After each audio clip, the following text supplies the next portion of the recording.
Sonic Team.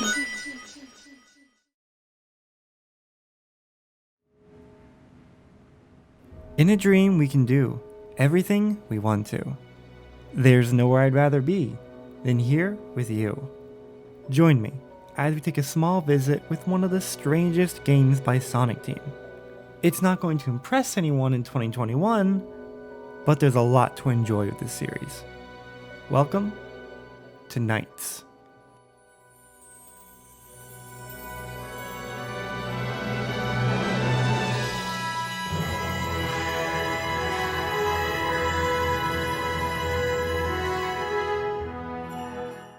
So I've been working on Sonic videos for a bit now, and naturally that requires research into the lore, the development, and the creators of the games. Sonic Team has had quite a large amount of games that aren't even remotely Sonic related. I've seen NiGHTS in so many cameos throughout the years, not to mention the amount of people who've sung its praises. So I was curious and decided to try out NiGHTS. I've had it in my library on Steam for quite a while, so why not? Within 5 minutes of playing, I knew I had to make a video on the series. NiGHTS controls so incredibly well and is so fun to play. I think it's aged perfectly for a 3D 90s game. Prepare to fly. NiGHTS is coming in August. Only on Sega Saturn. Our protagonists are Claire Sinclair and Elliot Edwards from the town of Twin Seeds. Claris enjoys singing while Elliot plays basketball. Both children feel insecure about their talents, and while sleeping have a bad dream that's further interrupted by Nightmarens, who are trying to steal Idia from the children.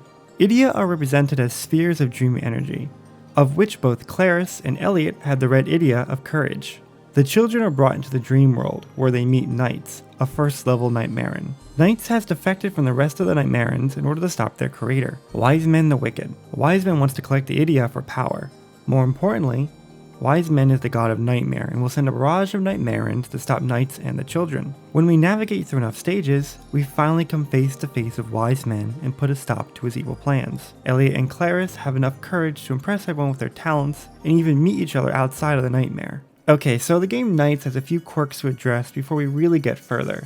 Firstly, if you want some context for the story, you need to hang on the title screen for enough time for both Elliot and Claris' cutscene to play. They do look rather antiquated, but they are from '97, so give it a break. Second is that we're going to be looking at this from the Steam release, which is an HD port of the PS2 game. The game plays in 16:9, even if you play with the Saturn graphics on. The original release plays in 4:3 and it works just as well in either style. Lastly, the game doesn't directly explain the mechanics. They're fed to you through loading screens. It's nice that there's no forced tutorial, but you might not immediately get how the game works. When you appear in a level, you must navigate to where NiGHTS is waiting for you. On the way, several Nightmarens will attack you and steal Idias from you. When you duelize with NiGHTS, you must fly around a course looking for blue chips in order to destroy an evil machine, after which you may travel to a goal and regain the Idia. When the stage is complete, you will move on to a boss fight and can complete the whole level. It's extremely simple in practice and can only get easier as you become more familiar with the stage designs. NiGHTS controls extremely well and has several abilities at your disposal. Firstly, you can push yourself towards with a boost, a lot like the boost mechanics from the later Sonic titles. It uses a meter that doesn't really go down very fast. It will, however, drop if you take any damage, but it can be refilled by going through rings. The Paraloop is the signature ability where you can make a circle around chips to collect them, or around enemies to defeat them. Lastly, by pressing the R or L buttons, you can do mid-air tricks and dances to gain more points and add more flair to your flight. Now, what are the points for? Well, as you finish each lap and are awarded a rank, the goal is to gather at least a C rank or higher in each stage in order to fight the final stage and boss. It's not really difficult to get the C ranks, but it's certainly a little strange to get anything higher. What you must do is collect enough blue chips to destroy the evil machine to enter the bonus round. Rather than going to the goal, continue to travel around the course, completing as many laps as possible and collecting chips before the timer runs out. When you finally return to the goal, you should get a much higher score. At the end of the day, this game truly shows the arcade roots of Sega games. Like, there's no fanfare and you're on a timer to get as many points as possible, where it's more about the performance than anything. The ranks are incorporated into the boss fights as well. They're super fun and each level has a unique fight. This game has an interesting development history. Takeshi Iizuka, who would later become the head of Sonic Team, took the lead designer role for this title, with Yuji Naka serving as the programmer and Naoto Oshima acting as the character designer. Iizuka spent a ton of time researching dreams during development, even making NiGHTS genderless with the hopes that children could meet NiGHTS in their own dreams, as he wanted kids to feel they could relate with either Claris or Elliot. A lot of what Iizuka studied came from psychologist Carl Jung. Just by glossing over the page for Carl Jung on the NiGHTS wiki, you can see how much ended up inspiring Iizuka. If you go into the redirects of each topic, you can see how deep into Jungian psychology Iizuka must have gone. And the last thing I want to mention that's in the base game is the multiplayer. You as NiGHTS can face off against Riala, another first-class Nightmarean, which, a lot like the actual boss fight, requires you to spin parallel loops around the other player. It's not super interesting, and it just becomes an awkward cluster. Each round will be over very quickly. I am rather impressed with the music. I love how magical the intro theme is, especially when used as a leitmotif for the rest of the game. And the boss themes? Absolute joy. Just listen to this track called The Dragon That Gave a Loud Scream.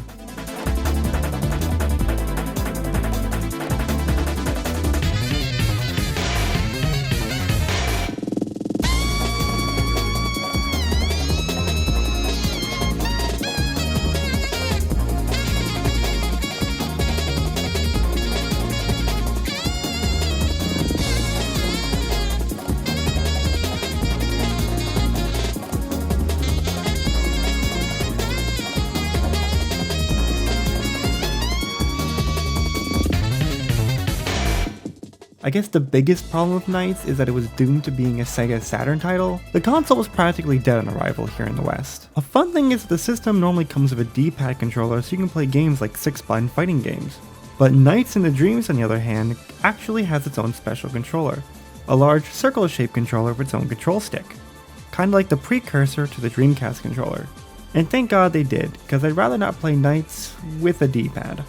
And what do you do if your new console isn't selling well? Well, naturally, the answer is to actually produce games for the thing. Well, games can take a good minute to actually make, so in the meantime, Sonic Team actually distributed a special release of the game called Christmas NiGHTS in the Dreams, where the first levels for Elliot and Claris are replaced with a Christmas-themed course. Once finished, the two kids meet in town once again for Christmas and the stars shining high on the Christmas tree. And depending on the time of year you play the game, different outfits and variations are present in the game. Like April 1st, you can play as Riala or swimsuits in the summertime. This release had many bonus unlockables to collect. After you finish a level, you're able to try your skill with a game of memory. The higher your rank in a level, the more attempts you get. Of course, if you hit a Riala, you instantly lose. I took notes while playing, because I needed to finish this game eventually. Most of the unlocks are 3D renders and special art for the holiday, but some of them are special minigames and bonuses, such as a karaoke mode where you can sing the theme song, a music player for the soundtrack, and Link Attack and Time Attack, where you can play for as many Link combos or best times possible. And yeah, we have to talk about the biggest reason I even tried this game in the first place, Sonic the Hedgehog in the Dreams. As Sonic, you can roam around the first level in either Christmas or standard fashion, collecting blue chips and bringing them back to the goal. It's a lot like Elliot and Claris roaming around on foot, but without returning to NiGHTS. When you've completed enough goals, you go on to a boss fight, an Eggman version of Puffy. It's very silly and more challenging than the actual Puffy fight, mostly because it's harder to see where Eggman might be. It's really cool to see one of the first time Sonic is actually playable in a 3D environment, predating Sonic Jam by about half a year. Unfortunately, these bonus minigames aren't in the HD ports at all, only the special seasonal outfits. And if you want to play them, you'll need to play an actual copy of the Christmas NiGHTS game. NiGHTS truly was a special experience, and I mean it when I say this game is everything people have talked about for the past 2 decades. It's a fun time that's never dull. They never include any padding, nothing to drag out the game or slow down the pace. They did an excellent job, and I think it's a game everyone can enjoy even today.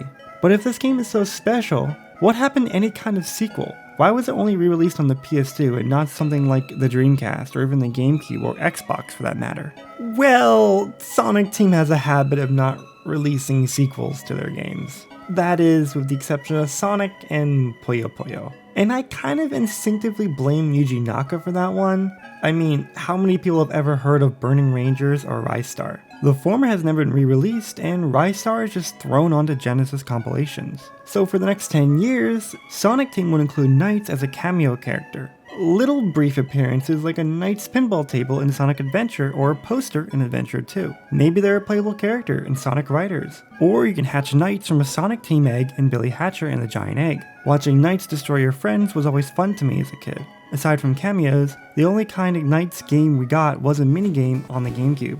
What you had to do was unlock the bonus in either Phantasy Star Online or Billy Hatcher and temporarily download it to your Game Boy Advance. You can then play a smaller version of Dream Valley. It's super cute and it still controls quite well. I suggest playing with a GameCube controller on the Game Boy player however. The way you'll mash your thumb on a D-pad isn't as good as a GameCube joystick.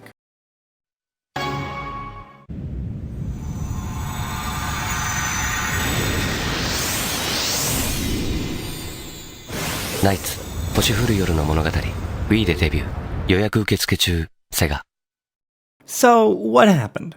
Well, Sonic 06 happened. Yuji Naka left Sonic Team mid-development, so if I'm to assume correctly, they finally had some freedom to make another NiGHTS title again, since they apparently had wanted to do one for a very long time. And I'm not kidding when I say that Sonic Team absolutely had been pumping out games for the entirety of the 2000s. Did you know they made an Astro Boy game? I gotta tell ya, it's crap, but I'm just shocked that a NiGHTS sequel even came out, let alone was playable. I mean, this game came out around the same time as Sonic 06, Sonic and the Secret Rings, and Sonic Unleashed. Spoilers for my 3D Sonic video, but those games are all crap as well. But NiGHTS Journey of Dreams was different. It's not trash. It's somehow competent.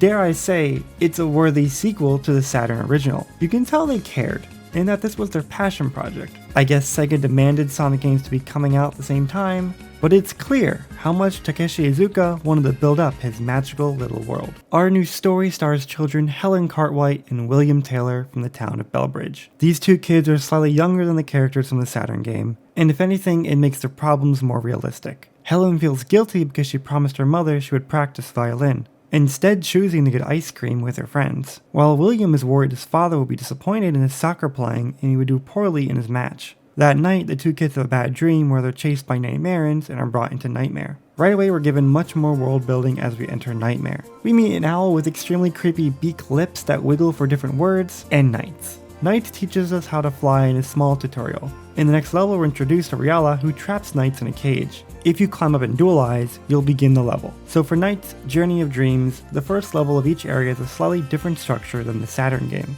What you must do is fly as NiGHTS and catch up with a Goodle riding a bird that has a key. Each lap will have a different Goodle that you must catch along with a cage that must be unlocked. When NiGHTS is fully freed, you travel to the boss stage. Most of these boss fights are fine.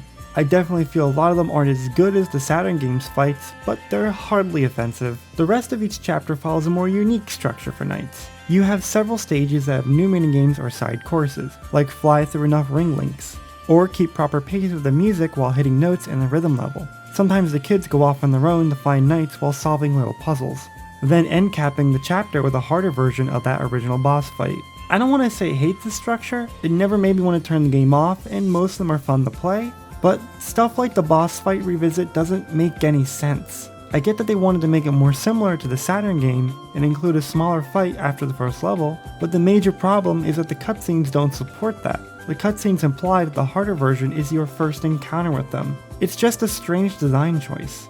And more about the cutscenes, NiGHTS and Riala have a completely different feeling about them. Firstly, everyone has an English accent, which is fine. The art style has always felt that it had a more European aesthetic anyways. Hell, Bellbridge? It even has a totally not Big Ben TM look. But what I'm saying is NiGHTS and Riala having a voice makes them kind of weird to me. I honestly prefer them as a silent, almost puppet or mute entity. At least NiGHTS, that is. I know Riala talked in the original sometimes, but in this game Riala just has this weird sexual energy about them. None of the Nightmarens even have genders, and these two are technically siblings. NiGHTS is only referred to as he or she while playing either Will or Helen. Is it me? Am I projecting Riala weirdly? Anyways, the cutscenes do fairly well talking about the world. They just happen before or after each and every level or event. Control-wise, the game functions the same as before. The only difference is a lack of mid-air tricks, which I, for one, am rather disappointed about. I enjoyed them, but that's okay I guess. Oh, and the boost meter depletes much faster than the original, which I feel is better than how it used to be. There was never really any worry about running out the meter. You should know that you have several control options, either just the Wii Remote and Nunchuck, GameCube controller, and classic controller. After playing Sonic and the Secret Rings, I'm going to assume that the motion controls are unplayable, so I played the game with just the Wii Remote and Nunchuck, which felt the most comfortable to me.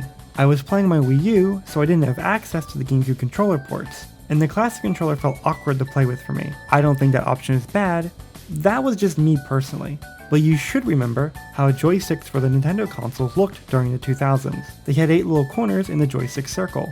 It doesn't feel bad, it just doesn't feel the same if you're used to playing on either original Saturn pad, or if you're playing on the PS2 or PC port with something akin to having a PS2 or Xbox stick. Like, I played the Steam port with my Xbox One controller, and my point is that I felt much more free when I wasn't limited by the little corners on the joystick. Because when I loaded up Knight's Journey of Dreams into the Dolphin emulator and played with an Xbox One controller, it felt miles better than the intended controllers. Frankly, I think they should just port this game to Steam. If they ever plan on making a sequel, I think they're going to need to show off the IP to a new crowd. Even making new levels or another Christmas edition would bring back old fans. A major feature change is the transformations. In the original, sometimes Knights will become things like a bobsled. In this game, Knights does become a boat or a minecart, sure, but here you can transform into something like a dolphin, a rocket, or even a dragon. These transformations come from the Persona masks, which are based on the works of Carl Jung. These forms likely do a lot to improve your score in the main level, but are by no means mandatory. They are, however, used for several boss fights like Cerberus and are seemingly necessary for Wise Man. So much like the original, if you can get at least a C rank or higher in all the levels, you can see some bonus stages. The final boss and level isn't gated off this time to anyone that isn't getting high marks. Firstly, you'll have another boss fight against Riala before you take on the Wise Man. Then after you save Nightmare, you see the kids overcoming their problems. Helen performs with her mother, and Will's father was there to support and encourage him all along. The extra cutscenes show us Will and Helen meeting each other outside their dream for the first time. I don't really care for the extra scenes, so if you don't get the higher ranks, I wouldn't blame you. It's not as straightforward as the Saturn version, and it will likely just extend your playtime if you don't already adore this game. The only other feature I feel is worth talking about is the multiplayer. This time they actually included a race mode, where you race around the courses to compete for the best scores and time. This is much better than the other mode, which is a versus fight. Knights and Riala have another face-off. However, unlike the original fight, you will not be using paraloops. Much like the in-game fight, you must grab these meteor-like balls of energy and throw them at the other player. It's super weird and doesn't play well as a multiplayer game mode. So Knight's Journey of Dreams is a strange game. I don't want to say it isn't good. It's a solid looking Wii game that doesn't overstay its welcome. It doesn't do anything wrong and has a lot of fun characters. I really expected this game to be a remake of the Saturn game somehow, and I'm pretty glad it wasn't. I was worried it would have been the same exact thing. I hope this review gives you a reason to try it out, or at the very least have a different perspective on Sonic Team, because I've got many more videos to make on their titles. So what now? What happened to Knights in the past 14 years? Nothing. We haven't got a new game at all. There's been talks about a new title every so often, Sega dropping a new trademark, but we'll never know until something is actually announced and released. So since the Wii game, Knights has continued to get little cameos and such. Knights has been in a few of the Sega Superstar games, or we have stuff like Sonic All-Stars Racing where Knights is the flag bearer. They were almost included as a DLC character, but they ended up just moving on to the sequel, where both Knights and Riala are their very own racers. At first they look like clone characters, but you can see that there are enough differences in their designs that make them unique. Granted, it's still super creepy to see them as car transformations. At the very least, it's nice that they still follow the rules of the actual character designs in the cars. Oh, and when they go All-Star, Knights will fly on their own and boost their other racers, while Riala will launch meteors as they fly by. The last major inclusion of note I can really think of is the Knights cameos in Sonic Lost World. Riala transports Sonic to Nightmare Zone, and you must fight the Deadly Six who are riding many of the Nightmare bosses. It's a really cool little inclusion that only makes me wish we had a proper HD Knights game. I don't have much else to say. Knights was a fantastic experience, and I'm glad to have taken a small look at it. If this is what Takeshi Iizuka is known for, I hope he's proud. This has been Saffron. Thanks for listening.